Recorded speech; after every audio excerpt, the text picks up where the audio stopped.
ராமலிங்கா அபயம்.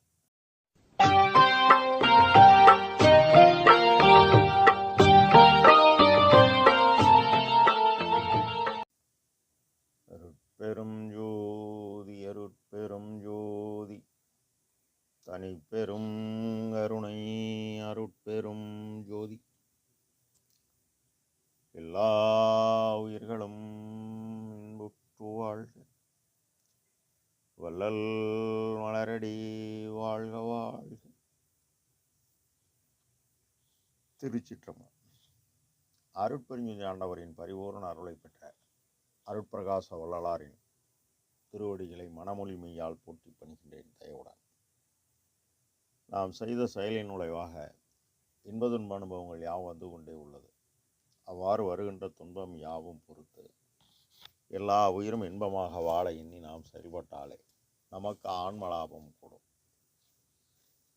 நம் பெருமான் திருவடி பெருமை என்ற தலைப்பில் 17வது பாடலில் தோற்றம் ஒன்றே, வடிவொன்று, வண்ணம் ஒன்று, விளங்கும் ஜோதி ஒன்று, மற்றதனில் துளங்கும் இயல் ஒன்று, ஆற்ற அதில் பரமாய அணு ஒன்று, பகுதி அது ஒன்று, பகுதிக்குள் அமைந்த கரு ஒன்று, ஏற்றமிக்க அக்கருவுள் சக்தி ஒன்று, சக்திக்கு இறை ஒன்றாம், இத்தனைக்கும் என் கணவரல்லால் ஆற்ற மற்றோர் அதிகாரி இல்லையடி மன்றில், ஆடும் அவர் பெரும் தகைமையை யார் உரைப்பார் தோழி என இப்பாடலை பதிவு செய்கின்றார்.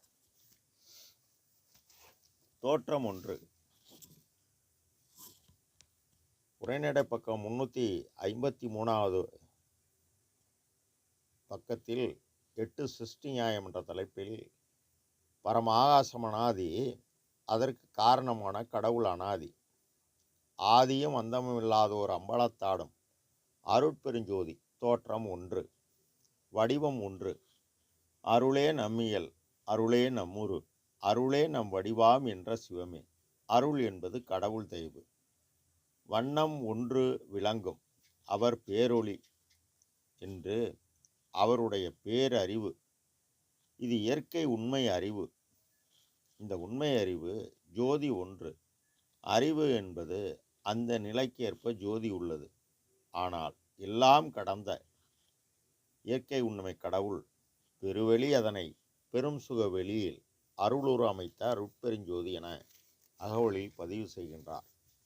மற்றதனில் துளங்கும் இயல் ஒன்று. அனாதியாகிய ஆகாசத்தில் காற்றும் அனாதி. இது தடையற்ற இயக்கமாக கடவுள் இயக்க தனி சக்தி இயங்குகிறது. அண்ட சராசரம் யாவும் பரவி உள்ளது.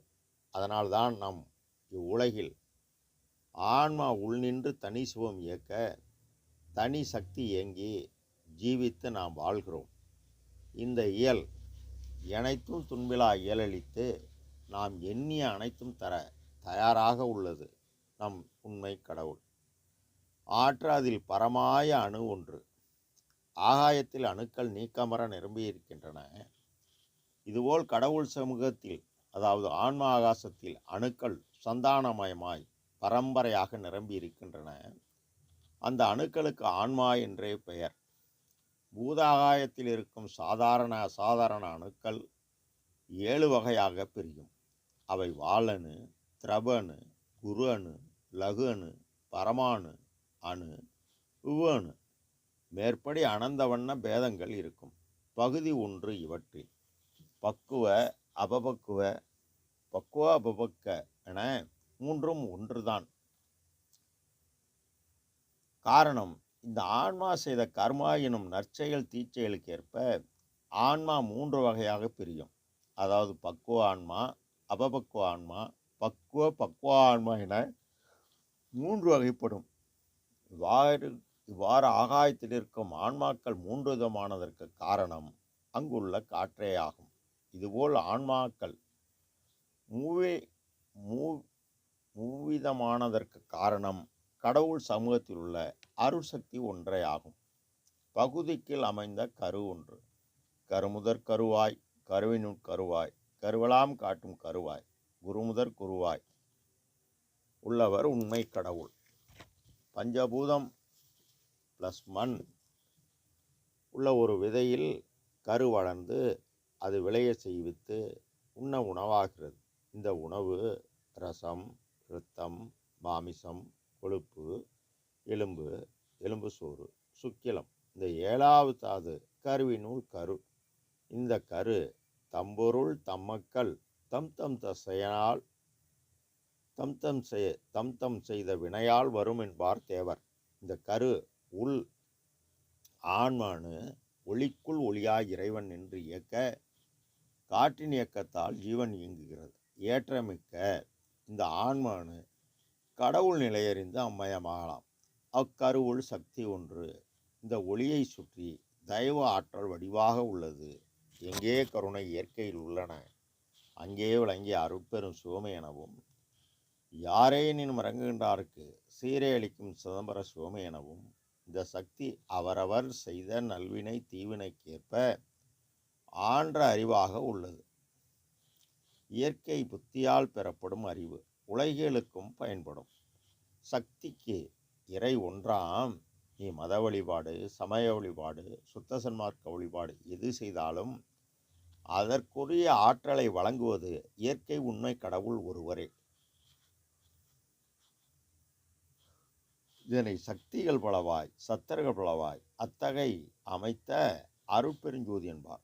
இத்தனைக்கும் என் கணவர் அல்லால் ஆன்ற மற்றோர் அதிகாரை இல்லையடி மன்றில். பரமாச சுர்பராகிய இயற்கை உண்மை கடவுள்தான் அண்டா சராசரங்களையும் இயக்கக்கூடியவர். மற்றபடி ஆற்றல் மிக்க தலைமை பொறுப்பில் உள்ளவர் யாரும் கிடையாது. ஆடும் அவர் ஒருமை வள்ளலாரை தவிர மற்ற யாரார் கூற இயலாது தோழி என பதிவு செய்கின்றார் நம் பெருமான். ராமலிங்காபயம். திருச்சிற்றம்பலம்.